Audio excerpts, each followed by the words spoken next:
Bismillahirrahmanirrahim. Alhamdulillahi wahdah. Wassalatu wassalamu ala man la nabiyya ba'dah. Wa ala alihi wa ashabihi wa mawalah. Amma ba'd. Ikhwani wa akhwati fid din, rahimani wa rahimakumullah. Pada pelajaran kita kemarin malam,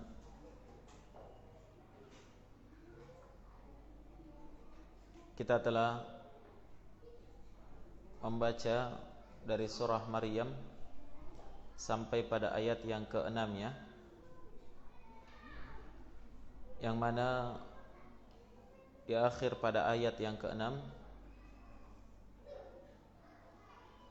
di situ ada doa Nabi Zakaria alaihi salatu wassalam tatkala beliau meminta keturunan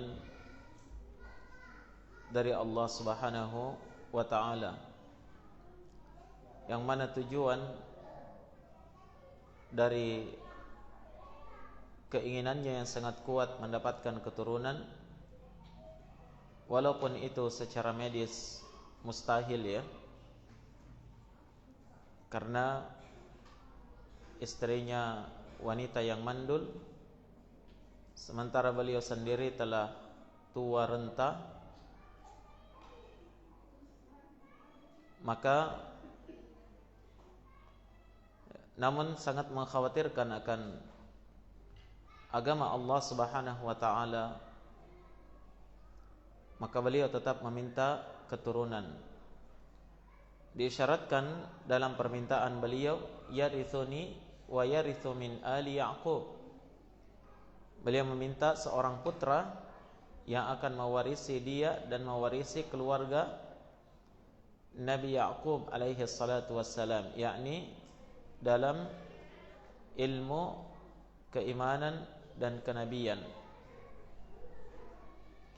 Kemudian di akhir ayat beliau berkata, waja'alhu rabbi radiyya, wahai Rabbku, dan jadikanlah putra yang akan lahir itu sebagai seorang yang senantiasa diridai. Ini menunjukkan bahwa Nabi Zakaria alaihi salatu wassalam tidak sekedar meminta keturunan, tapi yang diminta adalah keturunan yang diridai oleh Allah Subhanahu wa ta'ala. Dan dia adalah keturunan yang salih, anak yang salih,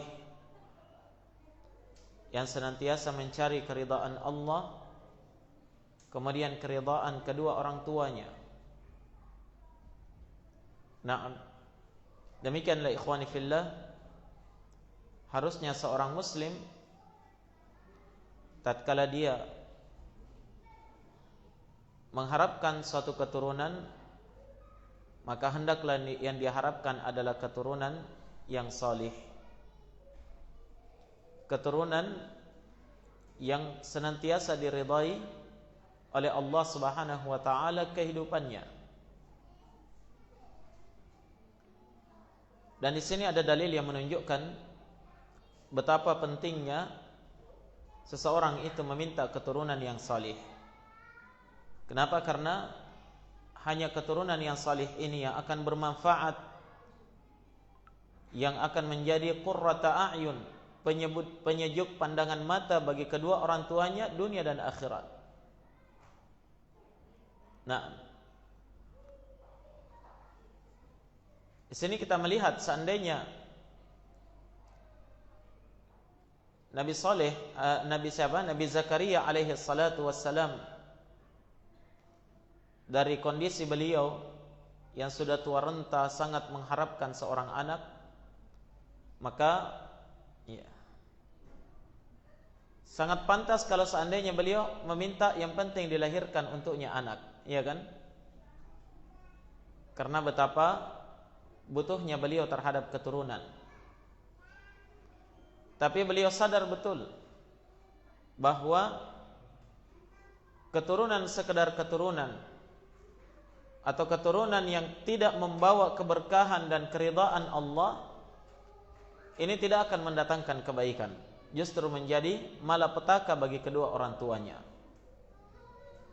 Maka beliau minta keturunan yang senantiasa diridai.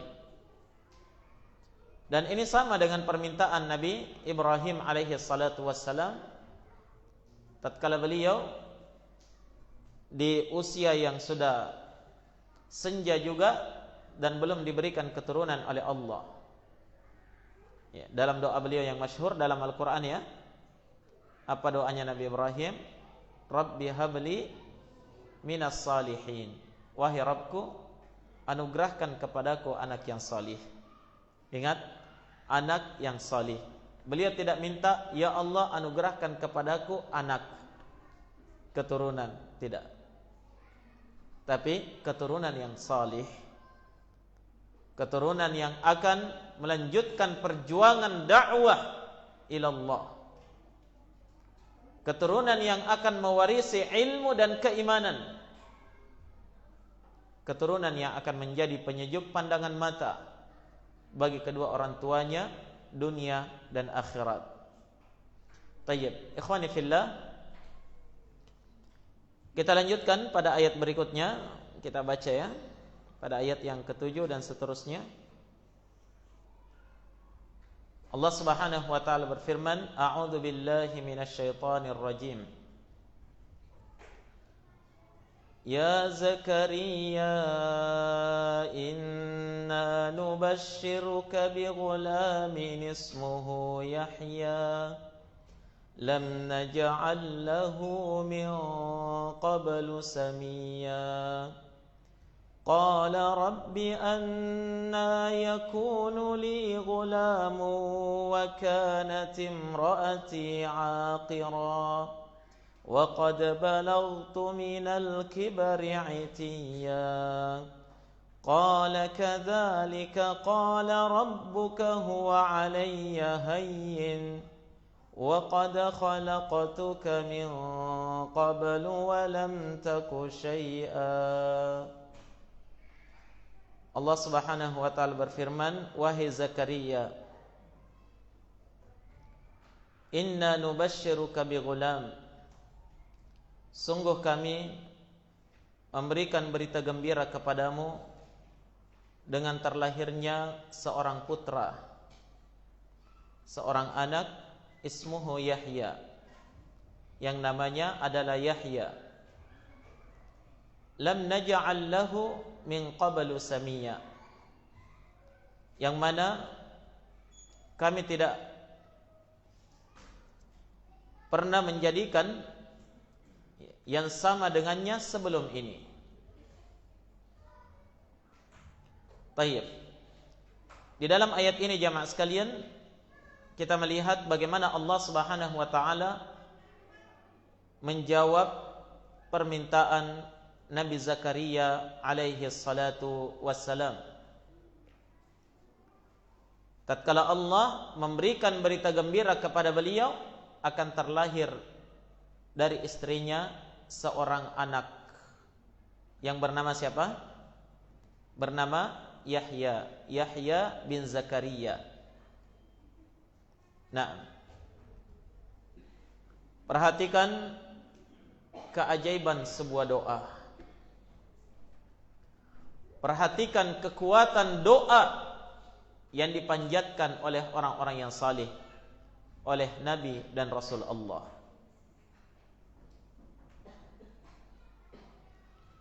Dalam kondisi Nabi Zakaria sudah tua renta,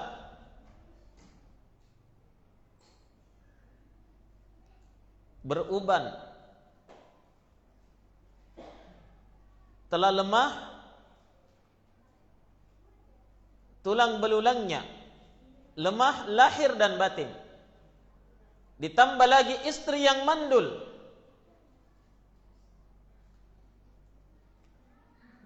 Sudah divonis bahwa dia adalah wanita yang tidak akan melahirkan. Tapi dengan kekuatan doa yang dipanjatkan oleh Nabi Zakaria, Allah menjawab doanya. Semua yang mustahil itu sirna.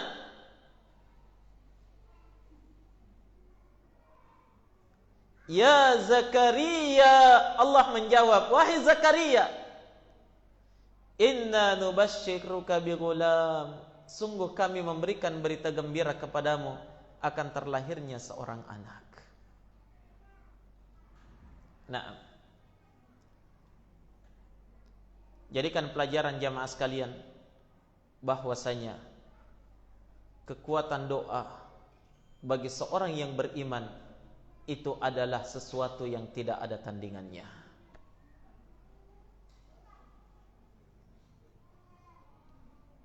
Sampai-sampai Nabi sallallahu alaihi wasallam dalam sebuah haditsnya yang sahih beliau bersabda, la yaruddul qadara illa ad-du'a.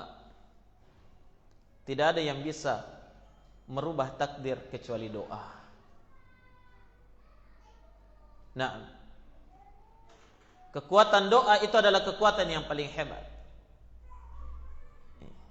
Sesuatu yang mustahil menjadi tidak mustahil.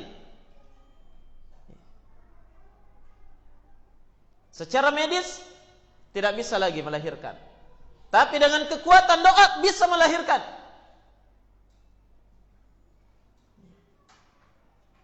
Bukan artinya jamaah sekalian kita meremehkan penelitian para medis, ya, keilmuan mereka, tidak. Tapi bersamaan dengan keilmuan mereka, ingat ada Allah yang maha mampu atas segala sesuatu. Jelas? Ada Allah yang maha mampu atas segala sesuatu. Oleh karena itu seorang hamba yang menginginkan suatu maslahat dunia dan akhirat, dan dia merasa dirinya sangat berat untuk mencapai maksud dan keinginan itu, minta kepada Allah. Tidak ada yang mustahil jika Allah Subhanahu wa taala yang ingin merubah takdir tersebut. Tidak ada yang mustahil jika Allah yang ingin menjadikannya. Sampai seorang wanita yang mandul sekalipun, secara medis dia mandul, bisa melahirkan karena Allah Subhanahu wa taala yang menginginkannya. Minta dan terus meminta kepada Allah. Itulah inti kekuatan kaum muslimin. Kekuatan kaum muslimin. Dan ini benar-benar dibuktikan oleh Nabi dan para sahabatnya dan orang-orang yang salih, bahkan para nabi dan rasul Allah sebelum beliau. Nabi Zakaria membuktikannya. Nah, Nabi Yunus alaihi salatu wassalam membuktikannya. Tatkala beliau berada di kegelapan perut ikan, ditambah lagi kegelapan lautan yang sangat dalam, ditambah lagi kegelapan apa? Malam yang sangat gelap gulita. Nabi Yunus alaihi salatu wassalam minta keselamatan kepada Allah dengan kalimat tauhid. Tidak ada yang mustahil, Allah selamatkan. Padahal ini nyata-nyata sudah berada di dalam perut ikan. Allah berfirman, "Fanada fid dhulumat alla ilaha illa anta subhanak inni kuntu minadh dhalimin." Nabi Yunus minta keselamatan kepada Allah. Fid dhulumat, di tengah kegelapan. Dengan 3 kegelapan sekaligus disebutkan oleh Imam Ibn Al-Qayyim rahimahullah. Kegelapan perut ikan, kegelapan kedalaman lautan, kedalapan malam gelap gulita. Dia meminta dengan la ilaha illa anta, kalimat tauhid. Setelah itu apa? Nabi Yunus menampakkan mengemukakan kepada Allah Subhanahu wa taala akan kelemahannya. Subhanak, maha suci engkau ya Allah, inni kuntu minadh dhalimin. Ini namanya i'tiraf. Pengakuan seorang hamba akan kezalimannya dan kelemahannya di hadapan Allah. Mirip dengan doa Nabi Zakaria kemarin ya. Iya. Sehingga ikhwani fillah, dengan kekuatan doa mereka benar-benar mendapatkan keajaiban di dalam kehidupan mereka, terutama di saat-saat genting. Allah berfirman, fastajabna lah fanajjainahu minal gham wa kadzalika nunjil mu'minin. Maka kami pun menyelamatkan Yunus. Kami terima doa Yunus dan kami menyelamatkannya dari kesulitan itu. Al-ikhwa wal akhawat rahimani wa rahimakumullah. Nabi sallallahu alaihi wasallam dalam banyak keadaannya telah membuktikan kekuatan doa. Sesuatu yang mustahil menjadi tidak mustahil. Ya. Masih ingat tatkala Nabi berhadapan dengan kaum musyrikin pada perang Badar?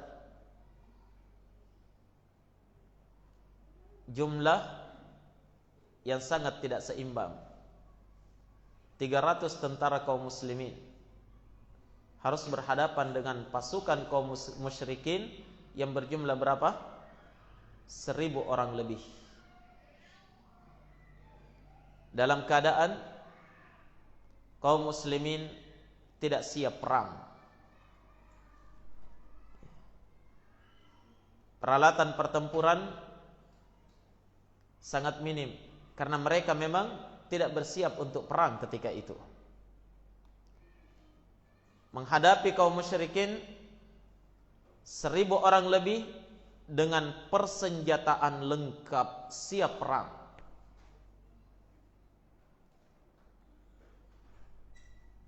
Secara akal fikiran manusia, kaum muslimin akan binasa di Badar. Ya. Mereka akan hancur.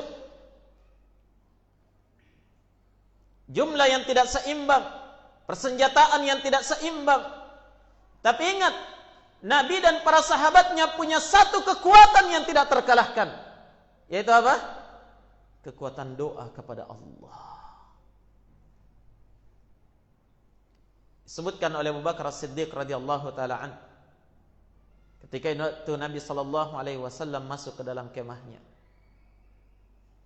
Ketika kedua pasukan ini sudah saling berhadapan, Nabi masuk ke dalam kemahnya, mengangkat tangannya tinggi-tinggi kepada Allah Subhanahu wa taala. Nabi berdoa, Allahumma anjiz li ma wa'adtani. Allahumma in tahlika hadhihi al-'isabah ma tu'badu fil ard. Ya Allah, anjiz li ma wa'adtani. Buktikan kepadaku apa yang telah kamu janjikan kepadaku, yakni berupa pertolongan. Ya Allah, jikalau seandainya pasukan kaum muslimin ini binasa pada hari ini, engkau tidak akan disembah lagi dalam kehidupan dunia ini. Terus Nabi mengulangi doa itu, anjiz lima wa'adtani. Ya Allah, tunaikan apa yang kamu sudah janjikan kepadaku. Sampai kata Abu Bakar, selendang Nabi yang ada di pundaknya terjatuh ke tanah, dipungut oleh Abu Bakar.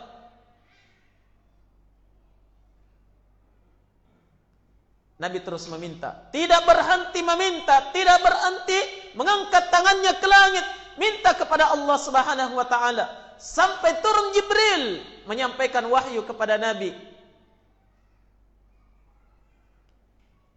Ittastaghithuna rabbakum fastajaba lakum anni mumiddukum bi alfin minal malaikati murdifin. Tatkala engkau beristighatsah, minta dalam keadaan genting kepada Rabb wahai Muhammad, fastajaba lakum, maka Allah Subhanahu wa taala menjawab doa-doa kalian, permohonan kalian. Berupa apa jawaban Allah? Anni mumiddukum, bahwa kata Allah, saya menurunkan kepada kalian bala bantuan dari langit. Berapa? Bi alfim minal malaika, 1000 malaikat turun ke bumi memberikan bantuan kepada kaum muslimin di Badar. Sehingga secara kasat mata mustahil kaum muslimin bisa menang. Tapi ingat jamaah sekalian, ada kekuatan doa yang dimiliki oleh Nabi dan para sahabatnya. Nah, kaum muslimin menang telak di Badar dengan kekuatan doa. Ingat, jangan remehkan doa. Dan jangan jadikan doa hanya seperti obat yang kita butuhkan ketika kita sakit. Nah, tapi jadikan doa sebagai suatu konsumsi yang sangat kita butuhkan pada setiap harinya, bahkan pada setiap saatnya. Jangan mengingat kepada Allah di saat tatkala sulit saja, tapi terus memohon kepada Allah di dalam segala keadaan. Yang dengannya jamaah sekalian, Allah Subhanahu wa taala akan semakin dekat kepada hambanya. Baik. Jadi Allah Subhanahu wa taala menjawab permohonan Nabi Zakaria. Inna nubasyiruka bighulam. Sungguh kami memberikan berita gembira kepadamu dengan lahirnya seorang anak.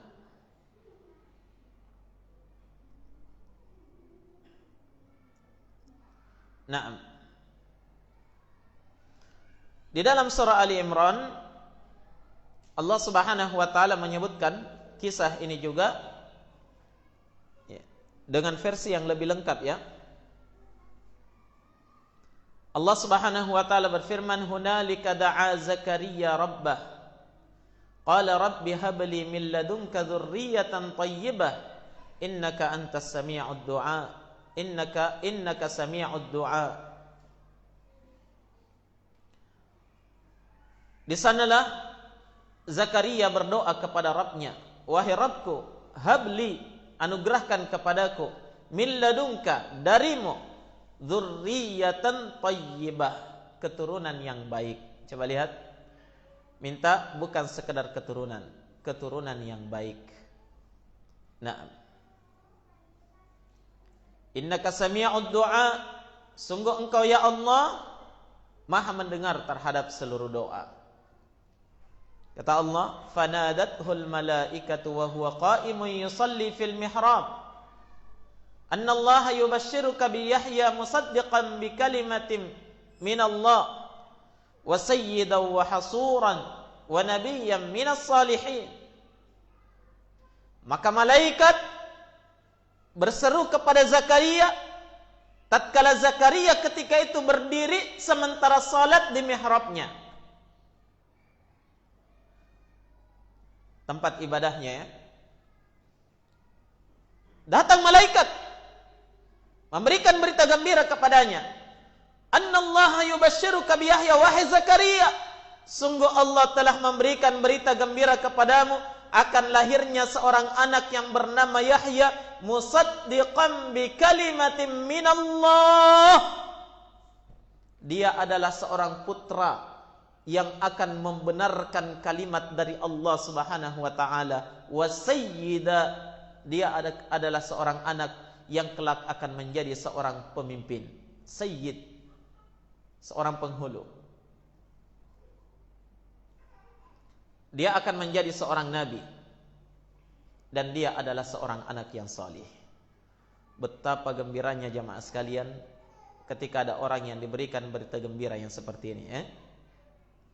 Ingat, tidak ada keberuntungan yang didapatkan oleh seorang orang tua melebihi tatkala dia melahirkan seorang anak yang salih dan salihah. Karena itu adalah keberuntungan dunia dan akhirat.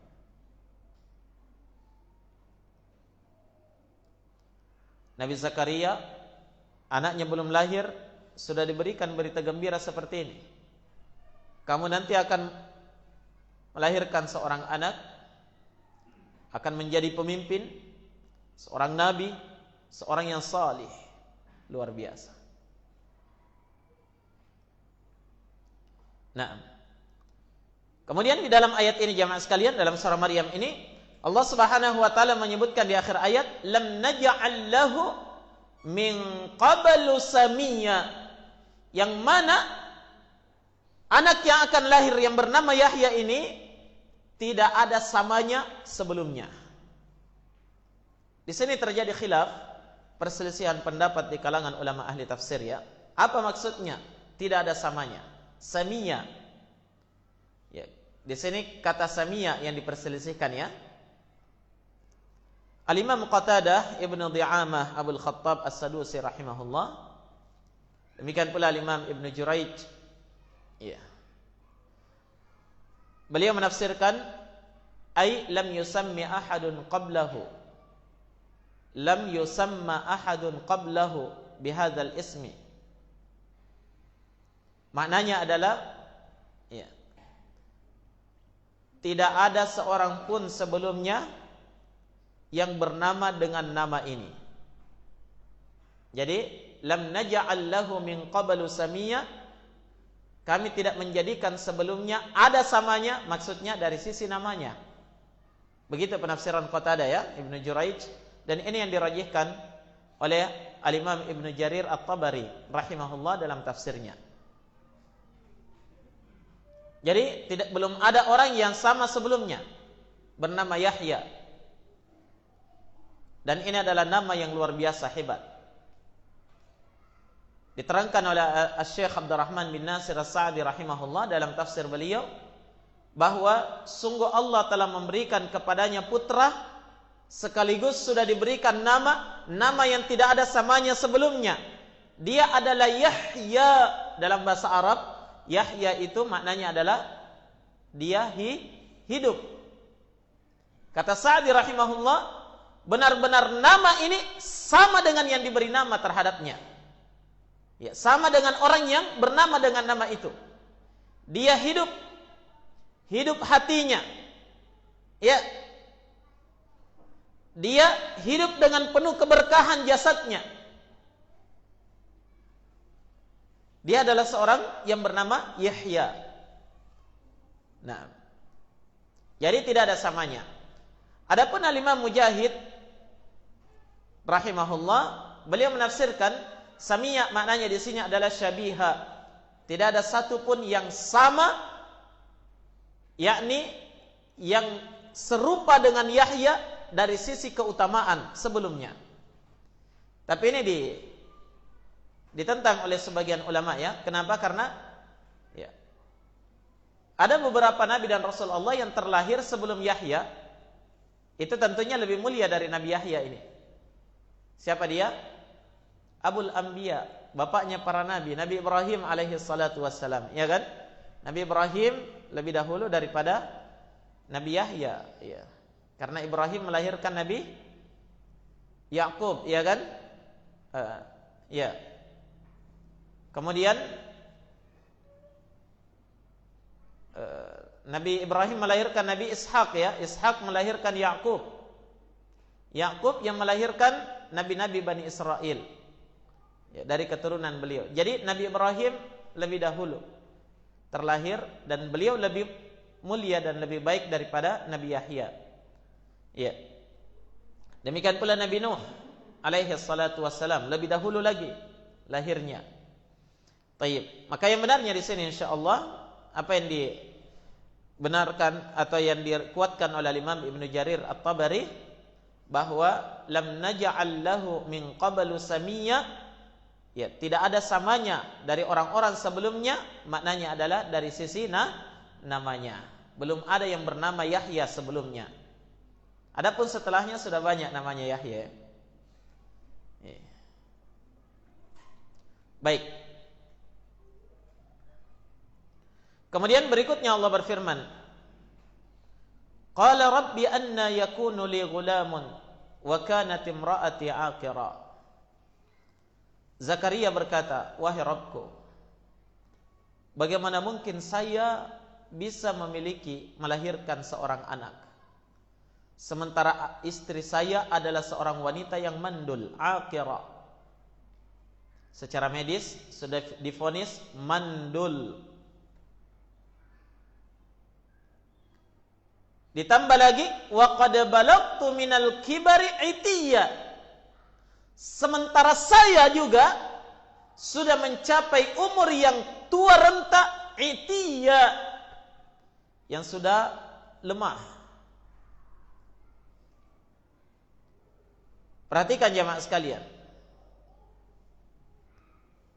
Kenapa Nabi Zakaria mengucapkan kalimat ini? Bukankah Nabi Zakaria tadi minta anak? Ketika Allah menerima doanya, dia sendiri heran. Anna yakunu li ghulam? Bagaimana mungkin saya bisa punya anak? Iya kan? Iya. Bagaimana mungkin saya bisa punya anak? Al-Imam Ibnu Katsir rahimahullah, di dalam tafsir Ibnu Katsir, beliau menyebutkan hadza ta'ajjubun min Zakaria alaihi salam. Ini adalah bentuk ta'ajjub dari Nabi Zakaria alaihi salatu wassalam. Bukan maknanya ta'ajjub di sini heran, tapi maknanya ta'ajjub di sini adalah kagum. Kagum dengan kekuatan Allah. Ingat ya, ini bukan apa? Bentuk keheranan dari Nabi Zakaria. Kalau ini adalah keheranan, berarti bertentangan dengan permintaan beliau, ya kan? Dia minta anak, ketika diberikan anak dia heran. Itu tidak mungkin.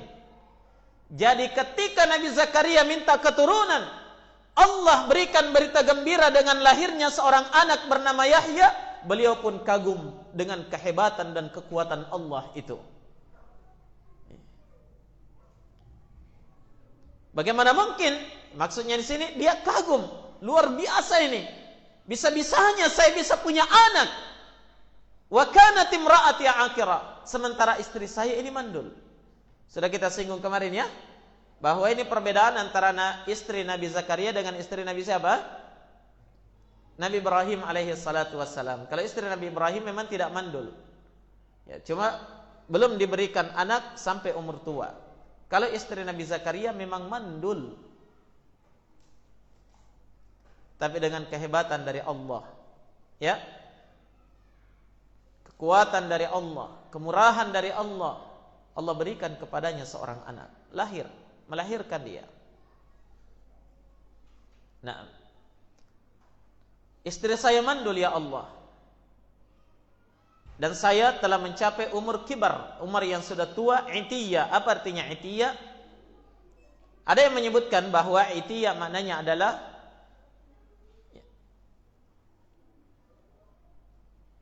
sama dengan al-kibar, ya, tua juga. Ada yang menyebutkan itiya itu maknanya adalah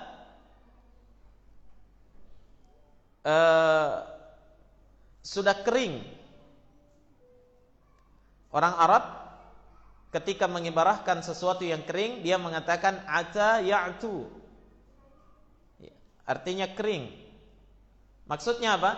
Saya sudah mencapai umur tua renta, sudah kering, syahwat sudah kurang, ya, untuk melahirkan seorang anak, ya, mengupayakan seorang anak itu sudah berat karena sudah tua renta, ya. Dan ini keadaan rata-rata anak cucu Adam ketika sudah tua, ya, kecuali yang tua-tua keladi, tambah tua tunggu mati. Tayyib. Jadi semakin saya ini tua, renta, dan sudah kering. Nah, maksudnya sudah sangat-sangat tua, berat lagi untuk mengupayakan seorang anak. Tapi dengan keajaiban dari Allah, Allah Subhanahu wa taala memberikan kepadanya rezeki berupa lahirnya seorang anak. Maka Allah menjawab pada ayat berikutnya, qala kadzalika qala rabbuka huwa 'alayya hayyin wa qad khalaqtuka min qablu wa lam taku syai'a. Allah berfirman, demikianlah wahai Zakaria, demikianlah yang telah ditetapkan oleh Rabbmu. Kadzalika qala rabbuk,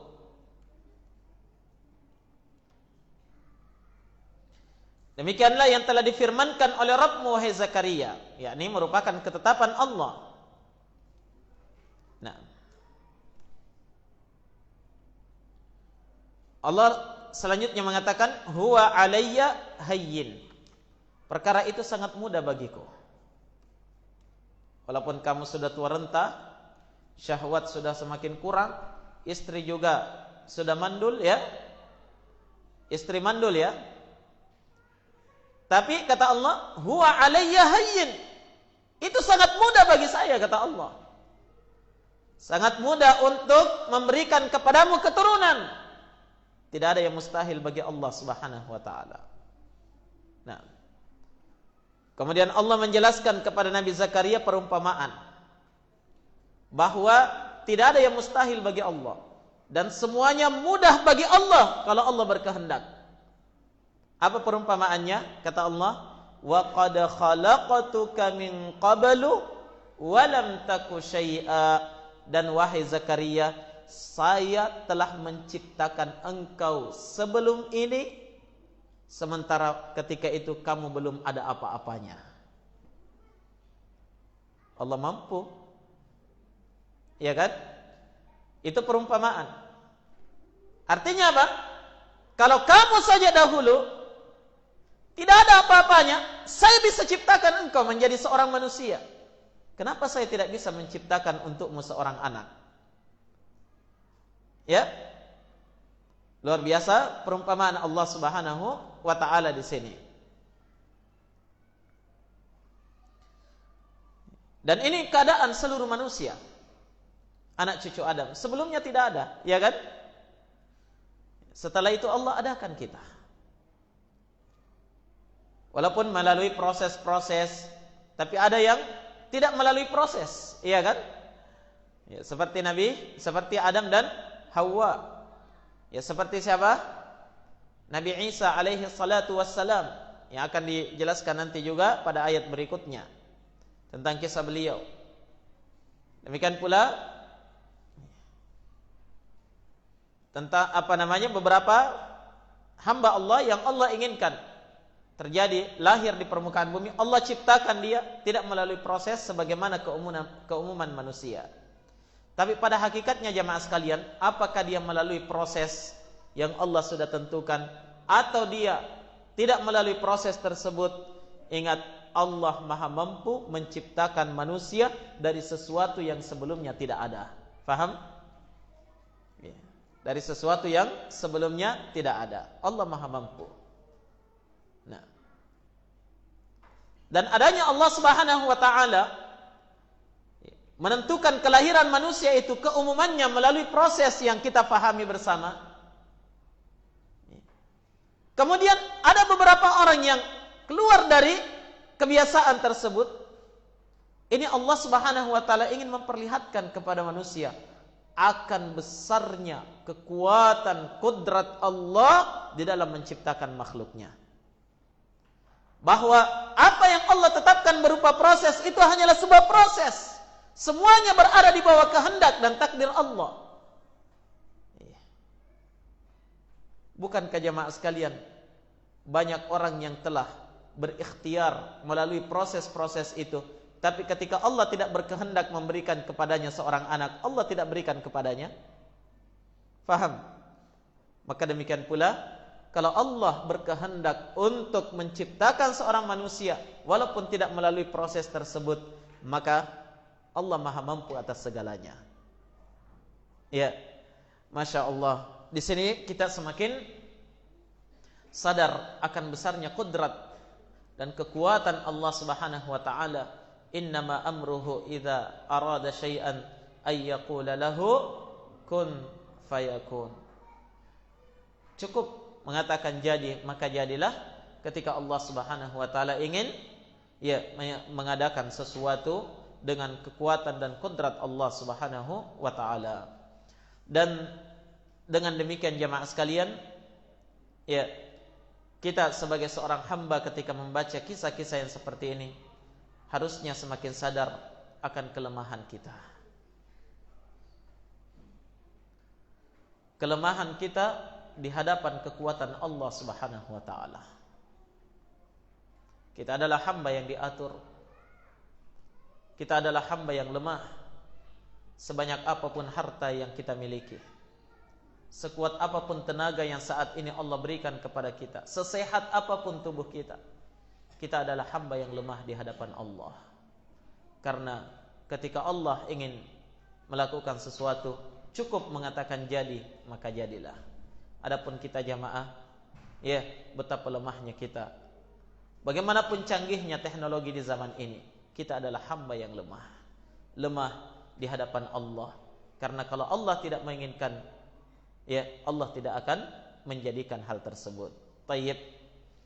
Sekira demikian apa yang bisa kita baca di malam hari ini sampai pada ayat yang ke-9. Naam. Naktafi bihadza. Subhanakallahumma bihamdik, asyhadu an la ilaha illa anta astaghfiruka wa atubu ilaik. Walhamdulillahi rabbil alamin. Tafaddalu wa hafizakumullah.